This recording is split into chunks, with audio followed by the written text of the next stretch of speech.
नमस्कार मेरे मित्रों, क्या आप जानते हैं भगवान गणेश जी का जन्म कैसे हुआ? तो आइए जानते हैं। श्री गणेश जन्म की कथा।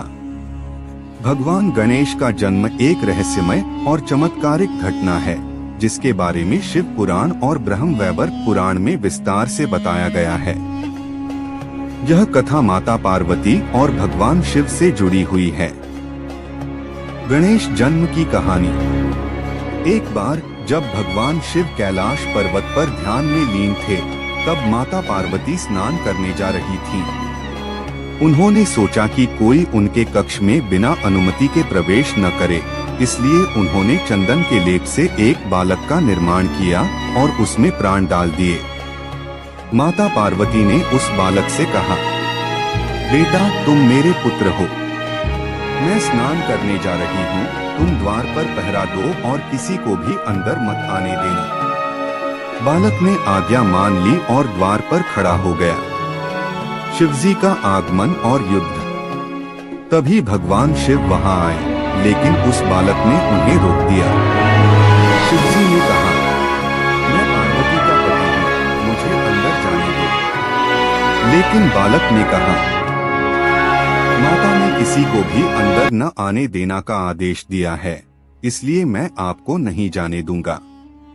इस पर क्रोधित होकर शिवजी ने अपने गणों भूत प्रेतों को आदेश दिया कि इस बालक को हटाओ, लेकिन वे सभी असफल रहे।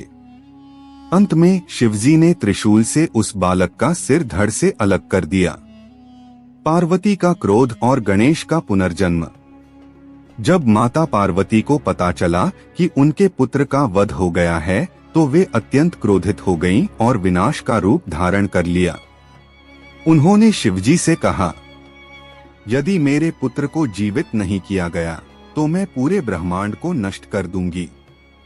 तब भगवान शिव ने एक हाथी के बच्चे का सिर लाकर उस बालक के धड़ पर रख दिया और उसे नया जीवन दिया। माता पार्वती ने उसे गले लगा लिया और शिवजी ने उसे सभी देवताओं में प्रथम पूजनीय घोषित कर दिया। इस प्रकार गणेश जी का जन्म हुआ और उन्हें विघ्नहर्ता, बाधाओं को दूर करने वाले और बुद्धि के देवता के रूप में पूजा जाने लगा। गणेश जन्म की अन्य कथा। ब्रह्म वैवर्त पुराण अनुसार। एक अन्य मान्यता के अनुसार माता पार्वती ने गणेश को अपने शरीर के मैल से बनाया था, जिसे देखकर शनिदेव ने उन्हें देखा तो उनका सिर जलकर भस्म हो गया। फिर भगवान विष्णु ने एक हाथी का सिर लाकर लगाया। माता पिता की आज्ञा का पालन करना चाहिए, जैसे गणेश जी ने पार्वती की आज्ञा मानी। क्रोध से बुद्धि नष्ट होती है। शिवजी के क्रोध से गणेश का सिर कट गया। हर संकट का समाधान होता है। गणेश जी का पुनर्जन्म हुआ और वे देवताओं में प्रमुख बने। वक्रतुंड महाकाय, सूर्यकोटि समप्रभ, निर्विघ्नं कुरु मे देव, सर्वकार्येषु सर्वदा।